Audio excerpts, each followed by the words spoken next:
betul apa yang sudah disampaikan bahwa di sini kami dari MADS & Co adalah selaku kuasa hukum dari saudara Rizky, di mana beliau adalah korban dari dugaan tindak pidana penganiayaan yang diduga dilakukan oleh salah satu oknum polisi yang berdinas di Polda Jatim.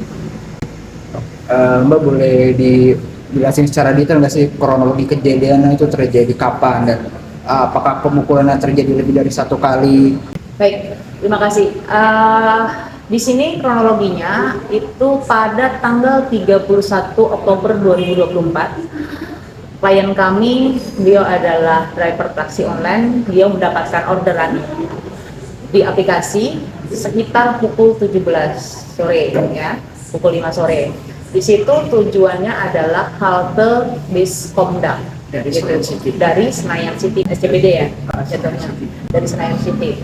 Nah setelah itu karena kondisi jam itu kan edik-ediknya ya, macet-macetnya luar biasa, kondisi macet. Nah ini si penumpang ini marah-marah gitu kan, marah-marah dan lain sebagainya, karena beliau tiba-tiba ingin mengubah rute yang tadinya tujuannya adalah ke halte Komdak, pengen langsung masuk ke dalam Polda Metro Jaya gitu.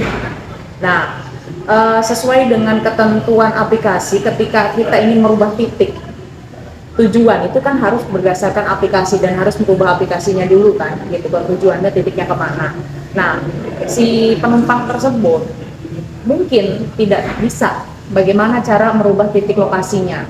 Nah, akhirnya memaksa si pengemudi tersebut untuk merubah. Akhirnya dalam kondisi macet-macet seperti itu, dengan terpaksa dia menengok ke belakang, melihat handphone untuk membantu untuk merubah titik. Nah, karena dipaksakan menengok dalam kondisi seperti itu, akhirnya terjadilah insiden. Klien kami menabrak mobil Alphard. Ya. Nah, setelah terjadi perdebatan panjang, akhirnya klien kami turun dari mobil menyelesaikan insiden tersebut yang ada di depan. Beliau turun memberikan nomor handphone, SIM dan lain sebagainya untuk pertanggungjawaban selanjutnya, karena kondisi macet tidak bisa juga diselesaikan pada saat itu juga. Nah setelah itu klien kami masuk lagi ke mobil, terjadi lagi perdebatan panjang lebar kali tinggi dengan kata-kata yang tidak mengenakan, tidak sopan.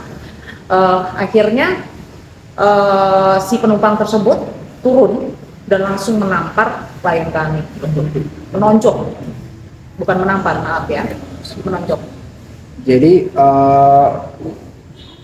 aksi pemukulan itu atau tonjokan itu terjadi di dalam mobil ya? Di dalam mobil, di dalam mobil. Dan berarti ini pemicunya sebenarnya keributan itu sederhana ya, karena ingin mengganti titik lokasi ya? Yes, tapi dengan bahasa yang tidak etis, dengan tidak, ya bahasa yang tidak sopan lah, seperti itu. Oke.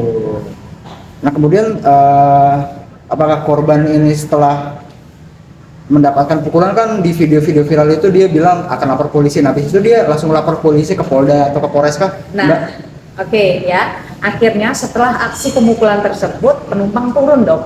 Nah, klien kami akhirnya langsung menuju Polda Metro Jaya ke SPKT untuk melakukan pelaporan. Nah, disitulah pada saat di SPKT tersebut, ketika klien kami ingin membuat laporan, tiba-tiba klien kami diajak ke sebuah ruangan. Mungkin sepertinya sudah tahu bahwa Rizky mungkin sudah diinfo oleh si penumpang bahwa Rizky akan membuat laporan ya. Akhirnya si Rizky dibawa ke sebuah ruangan oleh beberapa orang ya. Dipaksalah di situ, dugaan kami, klien kami dipaksa untuk melakukan perdamaian dan dijanjikan ganti rugi gitu kan. Dan saya tanya ke klien kami, apakah surat pernyataan perdamaian tersebut ditulis sendiri? Iya betul, ditulis sendiri. Apakah itu kata-katanya semua dari diri sendiri gitu? Tidak, tapi didikte gitu. Dan akhirnya klien kami, karena klien kami hanya sendirian, tidak ditemani siapapun, dan dia dikelilingi oleh beberapa oknum di situ, dan klien kami tidak memiliki kemampuan apapun untuk bisa menolak, karena kebetulan klien kami juga usianya masih muda ya. Akhirnya merasa pasrah dan takut, dan terjadilah perdamaian tersebut. Tapi setelah itu klien kami menyampaikan kepada rekan-rekan sesama driver, kepada keluarga, kepada teman-teman yang lainnya bahwa dia tidak terima atas itu semua. Lalu datanglah klien tersebut ke kami.